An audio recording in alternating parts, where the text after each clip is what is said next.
Sky 5 News is reporting live from the increasingly chaotic scene. And so we begin. Hello, Tom here. I'm doing a beta impressions video on Battlefield Hardline. The level is high tension. I'm trying out the heist mode. This is about my third match within the game, and this is the one I thought was good enough for me to show off. It was the one that went on longer. So yeah, without further ado, I did go to the character customization screen, upgrade my weapons and such. On the beta wise, I think it's a good selection of guns that are available. I assume there's probably more per class when the main game launches, but what you get is pretty good. All the guns have all the attachments available for them, so you don't have to worry about it being not available in the beta or anything. Now what I like at the beginning of the match on Hardline is that the criminals start off where the heist objectives are, and the police have to race to the scene and intercept them. So it's like a real heist. It's like you've just committed the crime, the police arrive, and the match starts. Obviously, once you die as a criminal, you are sent back to the spawn point that you would normally start at. Yeah, I like heist mode. It's an interesting take on the objective-based multiplayer, I think, because the objective first is to blow open the two vans, and then the objective once you've done that is kind of like capture the flag, in that one team has to capture the loot from the back of the van and then take it to the objective, whilst the other team has to try stop them and try reclaim the bag and send it back to its original location. So just before I carry on, like I say, this is the first Battlefield game that I've properly played with a long, extensive playtest. I played Battlefield 4 for a couple of matches. I didn't find that interesting, but Hardline I've been really enjoying. So I think Visceral's done a really good job here for now. Maps-wise, this is the only map available with the beta. However, there are two modes available, Heist and Blood Money. I'll get into Blood Money in a later video, as far as I show off the Heist mode here. One of the things I really enjoy about the Hardline compared to Battlefield 4 is the gunplay feels much smoother. Not like trying to copy Call of Duty, but it feels more responsive. It doesn't feel as like a lead weight. It's easy to aim a weapon. I've found I've been able to get a lot more kills than I would do on Battlefield 4. And the nature of the maps as well makes it a lot easier to navigate. More tight, close quarters battles in small streets rather than big open battlefields. I prefer that. I'm much better at urban combat on games, so I've been doing quite well. Though game-wise, vehicles-wise, it's got a great selection of vehicles. I think it's not a usual fare like you find in Battlefield, not like tanks and stuff or jeeps. Instead, you've got cars. The criminals have things like muscle cars and sedans, as well as motorcycles, and also you have like vans and stuff like that, which have got gun turrets and stuff on them. So the kind of stuff that you could expect a criminal outfit to have. The police instead have interceptors. And interceptors, as you can see there, I'm gunning one down. It's basically, I think it's the only, I haven't been able to see a sedan anyway, it's the only kind of car available to the police. However, it's incredibly fast, it's quite tough, and it's a good vehicle. As well as that, you also have access to motorcycles as well. I quite like motorcycles on this because there's a driver, and then the driver also has a gunner on the back. You can have someone sat on the back with their usual gun, blasting away at people. Obviously, it's a bit hard to aim, but I've been able to do it. I've been able to get a couple of kills off on the back. It's good to provide suppressing fire as well to keep the driver covered. Also, if you get into a police interceptor or a muscle car or a sedan, then you're not the driver. You're instead the person on the passenger side. You can fire through the window and to your right and to your left as well, so try fire past the driver. Although if you press R3, the melee button, you will kind of climb out the window a bit and you've got full 360 vision like you would do if you were walking around. I think that's really interesting. It's a really cool idea. It makes it much more tactical, and also it's like, will you sacrifice the protection that the vehicle provide you and instead go for the protection, not the protection, you sacrifice the protection the vehicle would give you for instead the more 360 movement and the ability to fire in all directions.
Another thing I really like about the beta as well is on the map that it's provided. I know it's happened in the series before, but on the buildings that you can go into, the ones that have got several floors, you can get in the elevator and use it to ride to the top floor. You can use the elevator to go down to the bottom floor as well. It provides a bit of tactical depth that allows the snipers to get to a decent high up position. Also allows, say, a squad to be able to get to the top of a high building, then jump off and parachute. And as well as that, it's at the top of some buildings is where, like in Heist, you have to bring the loot bag to complete the objective. I mean, obviously you have to bring it to the van in another mission, but it's cool. I like the verticality it provides.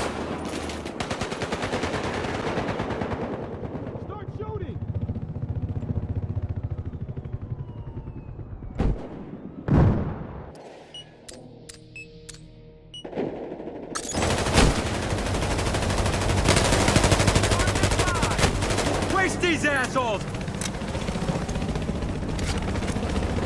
You did not drop the package.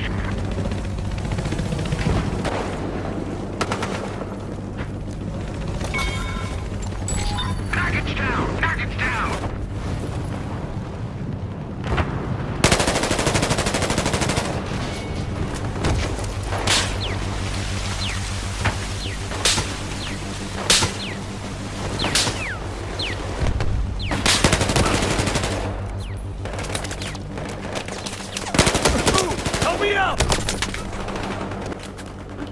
I do have to talk about some of the negatives that I've come across, and they're not really gameplay negatives, apart from a few weapons that might need tweaking in terms of being overpowered. But that's the whole point of the beta, is to point out any problems and glitches that might happen. And my main problem at the moment is the netcode. The connection you sometimes get, you get ridiculous amounts of lagging. I've had, within an hour of playing, I had about 5 cases of rubber banding. I've got a good connection where I live. I know I'm really don't have the best internet, but we have a decent connection. I can play A Realm Reborn, Final Fantasy 14 without any major slowdown.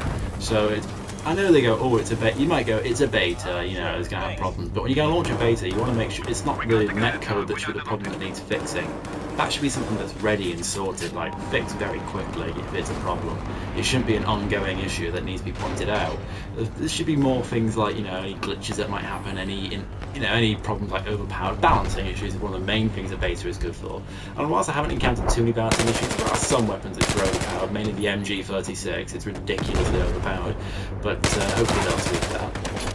But yeah, apart from that, there aren't that many other negatives apart from the Super Beta. I wish maybe there's one more map, or maybe each mode had a map which it was better for, because it's a really good map, but you have to play through it you play through it on the beta, you're playing it all the time because it's the only map that's available. Although having 2 modes is good, and it does mean you get to see different parts of the map that you might not see in Heist, that you might see in Blood Money.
So that was my first impressions of the beta, playing from the criminal side on Heist. I hope you enjoyed watching. I enjoyed playing it. I enjoyed telling you about it. And be sure to check in again for my second round of Heist, where I'll be playing it from the police perspective and seeing how the gameplay differs. And I'll be telling you how it differs a little bit for the police, the different rules. Hope you enjoy. See you next video.